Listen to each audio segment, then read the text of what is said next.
Okay, so this is the beginning of chapter 11 from Giancoli 6th edition. And chapter 11 will be about vibrations and waves. So the idea is that we need an object vibrating, or equivalent, the same word we can use, oscillating, to create waves. So we are going to start studying the vibrations first. Okay, so the vibrations are source for the waves. So what are these vibrations? What are these oscillations? Well, it's what we find, for example, in the pendulum, moving back and forth in the clocks of our old houses, or the strings of the guitar. When you hit the guitar string and it moves back and forth, so it oscillates, or even the atoms in the molecules, for example. So this constant motion, back and forth, this constant oscillation creates a wave. What are examples of waves? Well, for example, the waves in the ocean, and these ones are created by the wind. There are also the waves on the string. Now, the constant oscillations of the string of our guitar create sound wave that propagates through the air, for example. And also the constant, the oscillation of charges, like an electron, can create electromagnetic waves. Okay, very well. So there are these two different aspects, the vibrations, which we also use the word oscillations, and then the waves. But before getting into the waves, we are going to study very carefully these vibrations, these oscillations. Okay, so here what you see is we have a spring. So this goes back to chapter 6. If you don't remember those topics from chapter 6 involving elastic potential energy, go back, have a look at that. Okay, but so here on this figure we have a spring, and attached to this spring we have a mass. Okay, and this what we are going to do is we are going to be moving. We will stretch the spring and it will start oscillating, will start vibrating. Okay, some important definitions here. When an object vibrates, oscillates back and forth over the same path, and the cycle takes always the same amount of time, then we say that this motion is periodic. Very well. We are going to assume that there is no friction. Okay, so this motion will go on forever. And some other definitions. Well, here, when we picked our spring, and we are not stretching it yet, we are not compressing it yet, we just let it be by itself. It will be here at rest, and this position here is the natural length of the spring, which we call the equilibrium position. And we are going to denote this position with 0. Okay, so this position, the equilibrium position, is x0. So the displacement will be counted from this point. Okay, so once we stretch this spring, what happens is there is a force that wants to bring the spring back to its equilibrium position. This force depends on how much we stretched the spring. Okay, so this force depends on how much we stretched the spring, so it depends on this x, which is the displacement. Okay, it also depends on the kind of spring I'm dealing with. It depends on the spring constant, so this is the K. And it has this minus sign here saying that it's opposite to the displacement. I stretch the spring, but it wants to come back to its original position. Or I compress the spring and it wants to go back to its original position. So it's always against the displacement. Okay, and that's how we get this information, through this minus sign here. Okay, so this force is the force that we find in Hooke's law. It's valid when we do not stretch the spring too much. Okay, and this force is known as a restoring force. Restoring because it wants to bring the spring back to its original equilibrium position. Okay, so a definition of a storing force is a force that is linearly dependent on the displacement. No? So it's not square, it's not cube, it's linearly dependent on the displacement. It's not a cosine, it's not a sine, linearly dependent, and it always has this minus sign indicating that it's restoring force. It wants to go, it goes against the motion that we are doing. Okay, all right. Now, an important point that we already see here is written down here in white. What do we see? Well, this force is not constant. In the first semester, whenever there was force, we consider that force constant. We had a constant acceleration. So we had equations like the equations for free fall, y equals to y naught plus v naught t plus a over 2 t squared. All those equations we obtained when the motion had constant acceleration. It's not the case anymore because the force is not constant. That means the acceleration is not constant anymore. Okay, so we will now have to develop, study, derive new equations for this motion. Those equations that we studied in chapter 2 are no longer valid. All right? Okay, so let's continue. Here in this slide, we'll see many definitions, but you are very much aware of them already. But let's have a look through these drawings first. So we are going to start this motion in this point A, okay? And we are going to stretch the spring. Stretch, hold it, and if I'm holding it, the speed is 0. I'm holding it there. The spring is compressed, and I'm holding it there. Once I release, then it's going to start moving.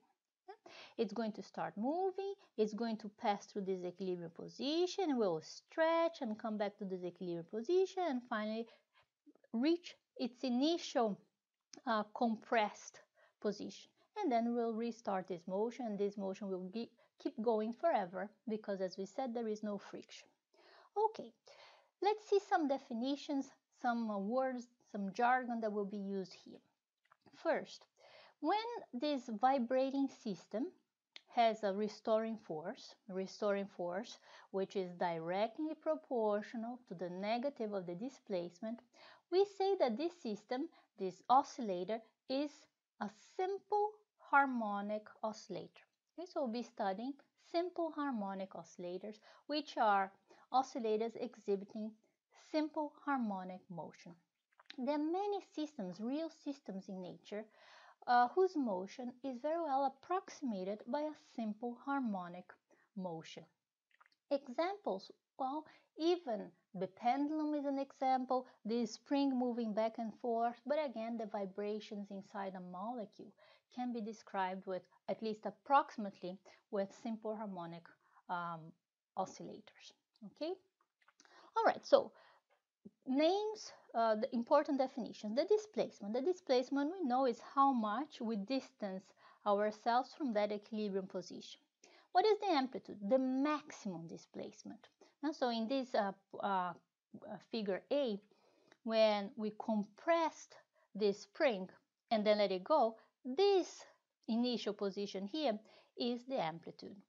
It's going to go through the equilibrium position, then it will keep moving. Because it will reach this equilibrium position with a velocity. So it will keep moving. It's not going to stop here. It will keep moving until when? Well, until it reaches again that amplitude, that maximum displacement. Okay, there is no friction here. So whatever initial amplitude it had, it will keep finding it when it stretches and when it compresses again. When it stretches, when it compresses again. So we will always be reaching this maximum displacement, this amplitude, because this motion has no friction.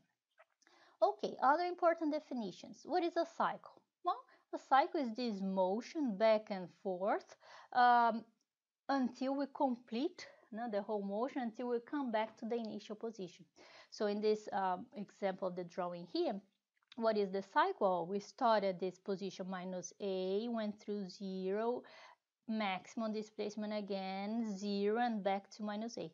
So from figure A to figure E, we completed a cycle. And then we are going to start it over and over again.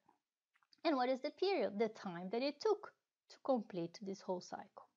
And what is the frequency? That you know is the inverse of the period. So the period is 1 over the friction, the frequency, and the frequency is 1 over the period. Okay, now let's, before we move on, we are going to talk about energy soon, but let's have a closer look at what's going on in this motion from A to E. In this initial picture A, what we did was to compress the spring, and we are in this initial position minus A being the amplitude. Okay, okay, I'm holding the spring here, and that's why it's not moving, but it has potential energy. It has elastic potential energy. Once I release it, it will start moving. Okay, so initially it's at maximum displacement.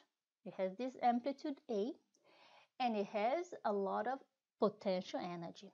Once I let it go, the motion will start because there is this restoring force trying to bring the system back to equilibrium. Okay, once this system reaches the equilibrium point, what happens now? Well, that potential energy was transformed into kinetic energy. Will it stop here? It cannot. It cannot stop here, even though it reached its equilibrium position. It cannot, because it reaches this point with a speed. It reaches this point with kinetic energy. And in fact, it reached this point with the maximum velocity that it can have. Okay, so it's going to keep going. It's going to keep moving until when? Until it reaches its amplitude again, until all of this kinetic energy is transferred to the maximum potential energy that it can have, because this was the initial potential energy that was given. Okay, so it's going to keep going until it reaches this maximum displacement. And what happens at this point? Then it stops. It stops, but will it stay there? No, because once it reaches maximum displacement, now it has a big restoring force. Remember, the restoring force is minus k multiplied by x, and x now is maximum, is the whole amplitude. So at this point, even though the velocity is 0, the force is maximum. And if the force is maximum, the acceleration is maximum. Okay, so it's not going to stop there. It's going to move back. It's going to move back. So at this point, it has the maximum amount of potential energy and 0 kinetic. It's going to keep moving, keep moving, keep moving until it reaches again the equilibrium position. Reaches the equilibrium position. What happens at this point? Well, no more elastic potential energy, because there is no displacement here, but it reached this point with velocity, and this velocity here is maximum, and there we go, moving again and compressing. Okay, so what you see throughout here is this constant change of velocity and the constant change of the value of the acceleration. And so we never stop this motion. Okay, but we are going to come back to this point. Let's just discuss a little bit more of this of Hooke's law.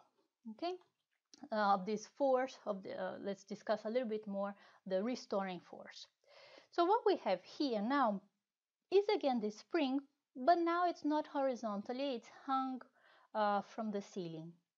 Okay, and when it's hung from the ceiling, well, I'm assuming that the mass of this spring is very, very small, but I'm going to attach to it an object with a certain mass m. Okay? Once I attach this object with a certain mass m, then what is going to happen is this spring will stretch a little bit. This is very similar to one of the problems we solved in Web-Assign on chapter 6. Okay, so this spring will be stretched a little bit, and what we want to know is what is going to be this new equilibrium point for this spring that is hanging vertically. Okay, so when are we going to reach an equilibrium? When the two forces involved here cancel. What are these two forces? Well, here we have the weight. It's always there. No, we have this object hanging from the ceiling, so we have this mg, and we want the force from the spring. Usually when we had just a cord, we would have the tension force. Here we have this spring, so we have the we have the force from Hooke's law. Okay, so instead of just tension, what we have is a specific force, is that restoring force, okay, which is proportional to the displacement. So if I want to find what is this new equilibrium position, what I need to do is to use our old equations, Newton's law. So how would we solve that? Well, here we are. This spring was stretched. We have the weight, and we have here the restoring force proportional to the displacement, and I'm going to call this displacement x naught. So when the two are equal, we reach equilibrium, and so when mg is equal to kx0, we reach the equilibrium. From here we can find what is this displacement, what is this x naught. Now, so it depends on the weight of the object, and it depends on the constant of the spring. And this is what you're seeing here in the slide. Okay, so with this equation, now we can try to solve a little problem. So what we have here, we have a family of 4 people. When we add them all, we have 200 kilograms, and they come inside a car. You know that in cars we have springs, no, that work when we hit a hole, so to damp the oscillations. So once these people, this whole family, enter the car, what happens is that those springs in the car get a little bit compressed. In this case, they are saying that it gets compressed by 3 centimeters. Okay, so with this information, the mass of the people and how much the spring got compressed, they want to know what is the spring constant of this car. Okay, so what we really have to take into account here is only the mass of the people, not the mass of the car. The car was already there by itself. Now this 3 centimeters is what got compressed once those people got inside. Okay, so we are just going to use the equation that we just found. We have here so what we want to find now is not the displacement, because this is already given to us. What we want to find now is the spring constant. So the spring constant will be K will be mg divided by that displacement.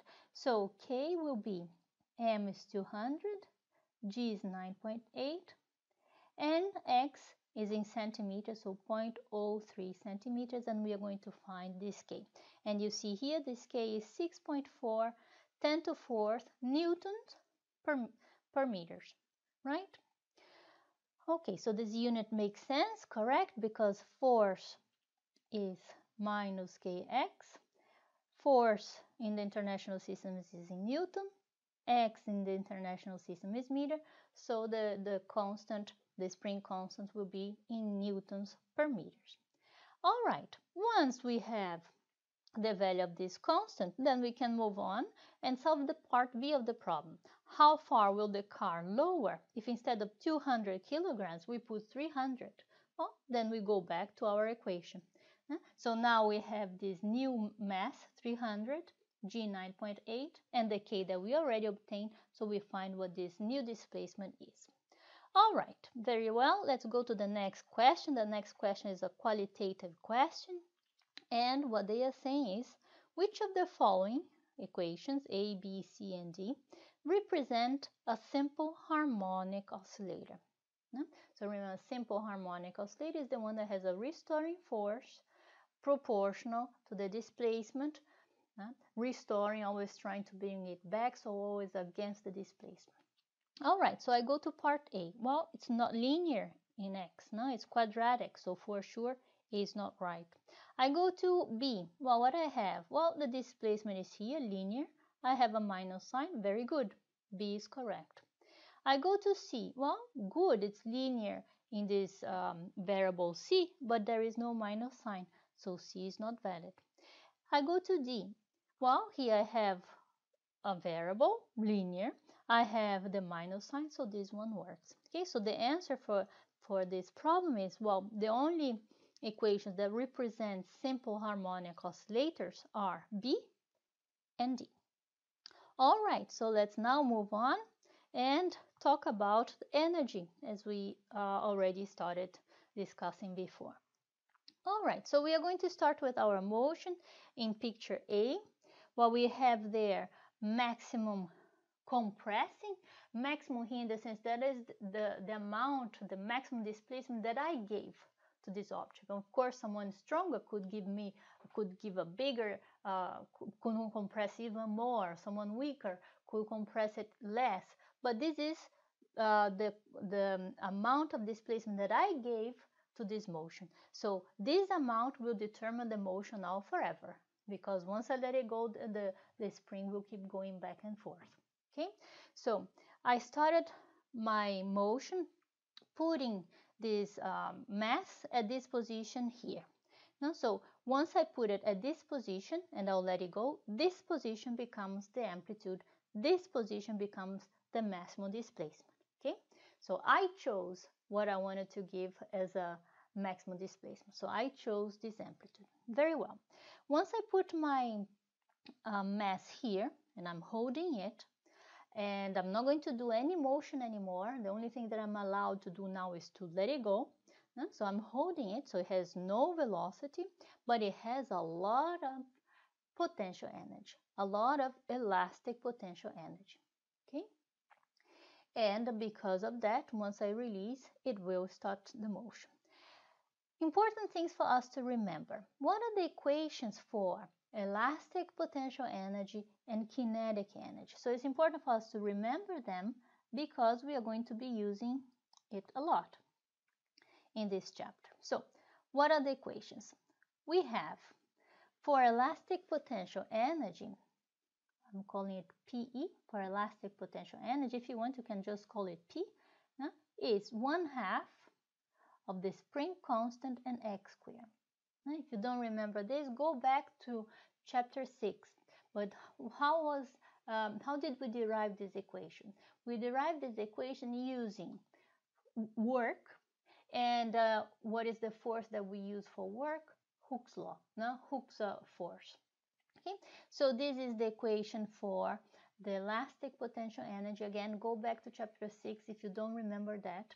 But the way we obtained it was by computing work using the restoring force and the displacement.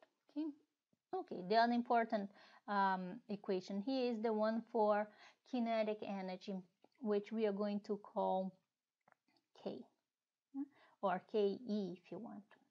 The equation for kinetic energy is 1/2 of mv squared. All right. When I'm in that case A here, the figure A, in the beginning where I compress my spring, what is the energy that I have here? Well, I have absolute no kinetic energy, right? Because the velocity is 0. But I do have a lot of elastic potential energy. And how much? Well, at that point A there, we only have potential energy. And what is it? What is the value of this potential energy? 1/2 of k x squared. But what is x at that point? Is the amplitude, is the maximum displacement. So big A squared. Okay. Now I release. Okay, I release my spring and it starts moving. It starts moving to the right and will first pass through that equilibrium position, that point that we decided to call always the point 0. Okay, so we will pass through that point. When it passed through that point, and this is the figure now B, what happens? Well, do I have potential kinetic, do I have elastic potential energy? Well, since I call that position 0, then I do not. I do not have any elastic potential energy. So at this point of equilibrium, I have only kinetic energy. And what is the value of this kinetic energy? Well, this kinetic energy will be 1/2 of mv squared. But what is the v here? Is the maximum. So the v here is the maximum velocity that we have squared. Okay? So all of the kinetic energy from part A was transferred and became kinetic energy in part B. All right? And I keep moving. Okay, the mass keeps moving until when? until it stretches, until it recovers all of the potential energy that it had initially, until it transforms all of this kinetic energy transforms all of this kinetic energy back into elastic potential energy. Okay, so in part C, we are back to this scenario here, where we have only elastic potential energy. Okay, so this is this transformation of one energy to the other throughout this motion. Now you may ask, how about if I'm in an intermediate point? I'm not at maximum displacement, I'm not at the equilibrium position, I'm at somewhere in between. What happens to my energy? Well, the value of the total energy will not change. The value of the total energy will be the same that is in A, the same that is in B, the same that is in C. But now we'll have part of it. Part of it will be potential, part of it will be kinetic. So in that figure D, if I had to write the energy, well, I have part of both. No? So I would write the total energy as 1/2 of mv squared. Now this v is some value between 0 and the Vmax. It's an intermediate value. Plus 1/2 of k x squared, where this x is again something in between 0 and a being the maximum displacement, being the amplitude. Okay? So, conclusion of this story. The energy, the mechanical energy, is always the same. Is always the same because there is no friction. So the total mechanical energy is always the same. We have no friction. But this total mechanical energy, well, part of the motion, it's all elastic potential, part of the motion is all kinetic, and in parts of the motion is a mixture of both. Okay, so from point A all the way to point D, the energy is always the same. It may be given as just potential. It may be only kinetic, and it may be part of both, part of kinetic and part of it being elastic. Okay, but this number here, this number here, this number here, they are always the same because these numbers indicate mechanical energy, total mechanical energy, which is not changed in this motion where we have no friction. All right? Okay, so let's move on and let's see where we get. So here now that we discussed these energies, we can try to get some equations, some further equations to play with. Okay, so the first equation that you see here on top is the one that I just wrote here. What this equation in white is telling us? Well, it's saying that the total mechanical energy does not change throughout this motion. So I have somewhere in between maximum displacement and equilibrium position, I have part of this energy being kinetic, part of it being elastic potential. Maximum displacement, everything is just potential. Equilibrium position, I have maximum speed, I have only kinetic energy, but the value of this, the value of this, and the value of this are the same. Okay, so with this, now we can derive some equations. I would like you to know how we derive these equations for the exam, not for the quiz, okay, but for the exam, I would like you to know how we derive these equations. And what are the equations that we are going to derive here? Well, we are going to derive this one for the maximum speed, and we're going to derive this one for the speed at an intermediate point, okay? So I would like you to know how we derive this equation and how we derive this equation, which is written here. All right, so let's do that. First one, the one that we want to derive, is this equation for the maximum speed. How are we going to do that? This one is very simple. I'm just going to say, well, okay, my total mechanical energy does not change very well. So that means that the kinetic energy the maximum kinetic energy is equal to the potential energy, the maximal potential energy. All right? So this is the fact, since this total mechanical energy does not change. Very well. So from here, I can derive an equation for that maximum speed. How? Well, first you see that these halves cancel. So I have now that this maximum speed is equal to k divided by m, k the spring constant, m the mass, multiplied by a squared, a here being the amplitude. Okay, so we found our first equation here. Okay, so this was playing with the maximum kinetic and the maximum elastic. Now let me go to the intermediate point to try to find an equation for the intermediate speed, to try to find an equation for the speed at a certain arbitrary displacement x. Not the maximum displacement, not the zero displacement, but an arbitrary. But before we move into that, let me then ask you, at maximum, at maximum displacement, so when x is equal to a, what is the speed? At maximum displacement, what happens is the mass stops, the object stops, so the speed here is 0.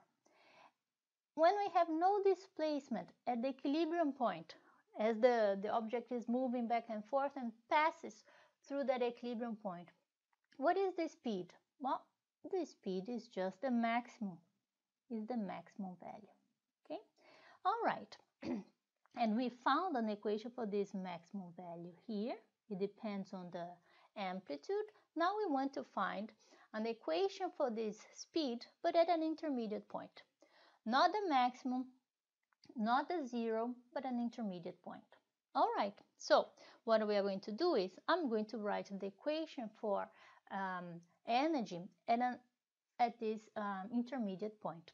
Okay, so the equation is 1/2 of mv squared plus 1/2 of kx squared equals to 1/2 of k amplitude squared.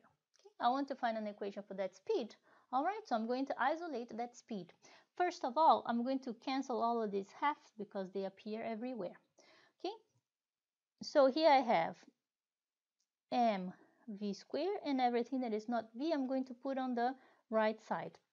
So I have here k a squared minus kx squared.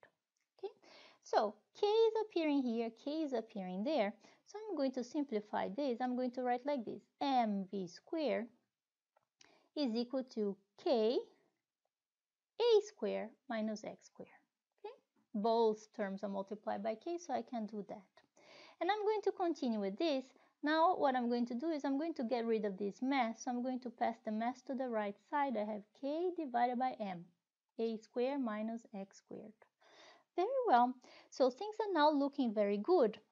But I'm going to make it even better. Look what I'm going to do here. I'm going to write this speed as k m, and I'm going to bring this a squared in front of everything. Okay. Well, here, since I had the a squared there, it becomes just 1. Now, on the next term, I did not have an a squared there. So I cannot just bring it outside because there was nothing there. So I have to divide this by a squared. Okay? So you can double check. If you multiply this first term by a squared, you get a squared. If you multiply this second term by a squared, you go back to x squared. So what we did here is correct. And why did we do this trick? Well, because then you look at this term here, and it reminds you of something that we already saw. What is this? Well, look at this. Is the expression for the maximum speed. Okay, so this term that is appearing here is the maximum speed. So this was a nice trick, which now allows me to write, well, this is the maximum speed squared, right? So this was a nice trick because now I write that the v squared at an intermediate point depends on that maximum speed squared, but it also depends on where we are. So it depends on x. Okay? And you know that when we do the square root of a number, then the result can be plus or minus, right? So if I want to write an equation for the v, not for the v squared, but for the v, I do the square root of this whole thing. So I get plus minus v max, and here the whole square, 1 minus x squared over a squared. No? So I did the square root, and this is what you're seeing here. Okay, so the equation that I'm showing to you here is the same one that is appearing in the slide. All right? Okay, let's double check if this equation really makes sense. When x is 0, which is the situation where we have no displacement, what happens to our speed? Well, if x is 0, this term does not exist, so our speed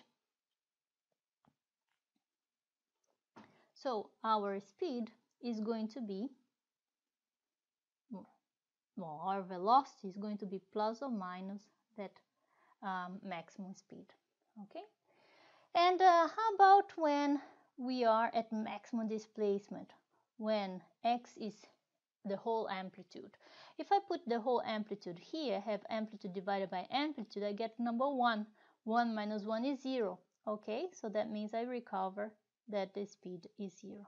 Okay, so this equation is good, it's correct, it recovers those two extremes that we talked before. Very well, so let's come back now to our slides and let's summarize what we said. Okay, so what we said is that a maximum displacement, this maximum position of either compressing the motion or stretching the motion, we only have potential energy, elastic potential energy. And at these points, compression or stretch, or when on the object the spring is stretched, we have no velocity. Velocity is just 0. Once we pass to the equilibrium position, what we have here, no more potential energy. All of that potential energy is transformed into kinetic.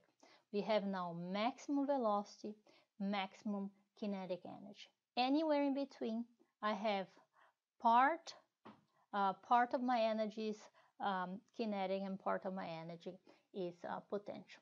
Okay? But the total amount of energy here, here, here, here is always the same. And this allowed us to find some new equations, for example, the equation for the maximum speed and the equation for the speed at an intermediate point, which is this one. As I said, I would like you to know how to derive these equations for the exam, but not for the quiz.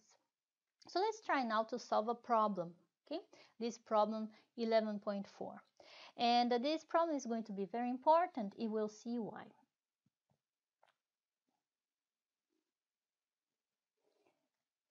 Let's see what is the first question. The first question, well, let's first write down what the problem gives to us. Now, so it gives us the spring constant. So the spring constant is 19.6 Newton per meter. And they also say that at the edge of the spring there is a mass attached, and it's 0.3 kilograms, 0.300 kilograms. Very well. What else? Has no friction, so we know this is a motion that is going to go on forever. Once I give that amount of displacement, we'll be recovering it forever. And the mass is pulled so that the string is stretched. So we started the motion by stretching the spring, and we start the motion by stretching the spring by 0.1 meter with respect to the equilibrium point. Okay, so here is our spring. This is the equilibrium point. Now I came to it and I stretched it. And by how much did I stretch? By 0.100 meters. Okay? So my question to you now is, This has no friction. So the first question now is, what is the amplitude of this horizontal oscillation? Okay? So what is the amplitude? The amplitude is exactly the amount by which I stretch the object. The object by itself cannot go beyond that. And since there is no friction, it will never be smaller than 0.1. So the maximum displacement will be forever 0.1. So the amplitude of this motion is the amount that I took it out of equilibrium. So the amplitude of this motion is 0.1. Okay? So the first question was very easy to understand. It was very easy to give. There was no calculation involved. The amount I stretch the spring is the amplitude, is the maximum displacement. Okay, and it's released. So released from rest, this in the initial velocity at this point is 0. Okay, and then comes the first question. What is the magnitude of the maximum velocity? So when will our object reach maximum velocity? Well, it will reach maximum velocity. I start with my motion here. It will reach maximum velocity when it passes through that initial equilibrium position, right? So at this point here, we know that we have maximum speed. And we want to know, what is this maximum speed? What is the magnitude of this maximum velocity? Well, they gave us k. They gave us the mass. I know the amplitude. Well, I can then come to this equation that we just derived and find the maximum, the magnitude of this maximum velocity. So for part B, what we need is that equation is k divided by m a squared, all this, square root of all this. So careful with that, you have to do the square root because they didn't ask the squared of the speed, the maximum speed. They asked for that speed, for the magnitude of that maximum velocity. All right, very good. So you get the number here. Let's go for part C. Well, you see that this equation you can write like this, right? A, K, M. Okay. All right, so part C now. The magnitude of the velocity, okay, but when the mass is 0.05 meters from equilibrium. So now we are at an intermediate position. We are not at maximum displacement. We are not at equilibrium. We are at an intermediate point that is 0.05 meters. Okay, so how can we find this speed at that point? Well, we go for that equation, right? We just found the maximum speed. X is given to us, is this 0.05. The amplitude we know is 0.1, so you can then obtain the speed at that point. So you see, they are asking just the speed, not the magnitude of this velocity. So they don't care about the sign here. And you see this clearly. Question C, you just get a number there without plus or minus. Okay, then comes, what is the magnitude of the maximum acceleration? So this is a very good question. What is the maximum acceleration? Remember, we said that we have this restoring force that is non-constant. This restoring force depends on the displacement, so it's not constant. So if it's not constant, if the force is not constant, then the acceleration is not constant. Okay, and so there is a maximum value for this acceleration, there is a minimum value for this acceleration. What they want to know is, what is the maximum value for this acceleration? Very well. So maximum value of the acceleration means maximum force. When do we have maximum force? When is the magnitude of this force here maximum? Well, if it depends on the displacement, the maximum force happens at maximum displacement. Okay, so the maximum force, the amplitude of this maximum force happens at maximum displacement, which is A. Okay, now Newton's equation for the force is always valid. The acceleration may be changing, but we always have that the force is equal to ma. Okay, a little a here being acceleration.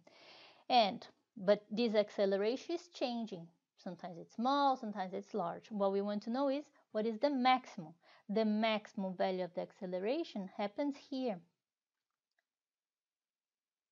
at maximum displacement. Okay, so you see what we are saying now? So the maximum force gives us the maximum acceleration. So this maximum acceleration is just k divided by m multiplied by the amplitude. This will give you the value here, the value for this part D, okay? Because we have k, we have the mass, and we have the amplitude, okay? So let me repeat this story. Coming back to our drawings, no? At this point, well, let's go for the one with the energies. Now, at this point here, we compress the object. It reached now maximum displacement.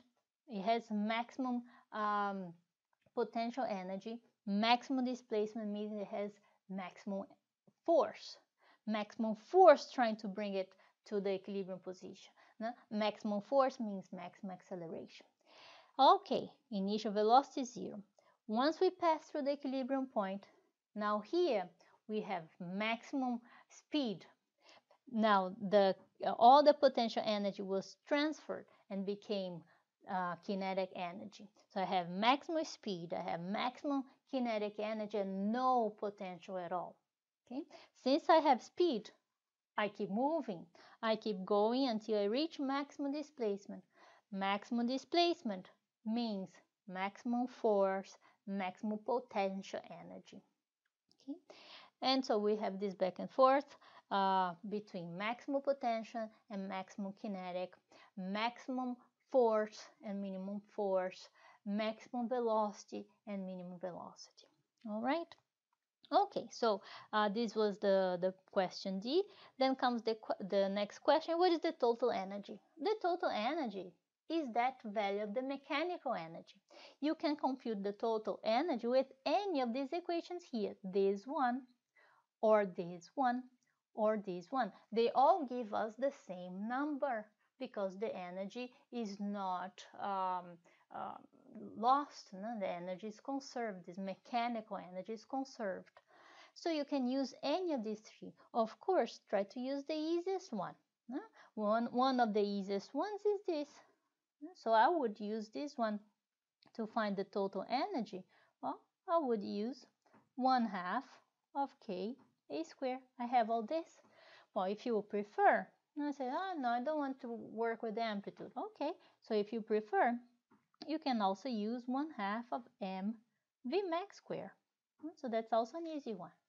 Oh, no, I prefer to challenge myself. I'm going to compute the other one. Okay, so you're going to pick an intermediate point. Fine, but then you have to know what is the speed at the intermediate point. You have to know what is the position of this intermediate point that you picked. Could be, for example, that example that we got for part C. So it's up to you. And to check, you have to be sure that all of them agree. They're all the same. Better always to pick the easiest one to guarantee that we are not going to make any mistake. Okay, now comes another question is, what is the kinetic and the potential energies, but not at extreme cases now. They want to know at that specific point, so this is question F, at that specific point, at that specific position of half of the amplitude. Okay, so they want to know what is the kinetic energy, what is the potential energy at this intermediate point, and how are we going to do that? Well, finding the potential energy is not too bad. Okay, so I wrote here P, but if you want, you can call it PE. It's up to you. Okay, so finding the potential energy is not too bad because the potential energy we know very well. The expression is just half of k x squared. I know k. and they just tell me what x is. It's half of the amplitude. The amplitude is 0.1, so it's half a 0.1. So it's not so bad to find this potential energy. Okay, now how are we going to find the kinetic energy? Well, there are at least two ways to do that. One can be more complicated than the other. Okay, so to find this kinetic energy, okay, it's true you can go for the equation for the speed, but then you have to find what is the speed at this intermediate point. One way that you will circumvent this need of finding the speed at this intermediate point is the following. We just found the total energy, didn't we? This is the question here at part E. Okay? I know that this total energy is kinetic plus potential. I just found the potential. Okay? So the kinetic energy at this intermediate point is the total energy that never changes, minus the potential energy at that specific point at x equals to amplitude divided by 2. So this is a very good, very convenient equation that is good. Now you avoid having to compute that intermediate value of the speed.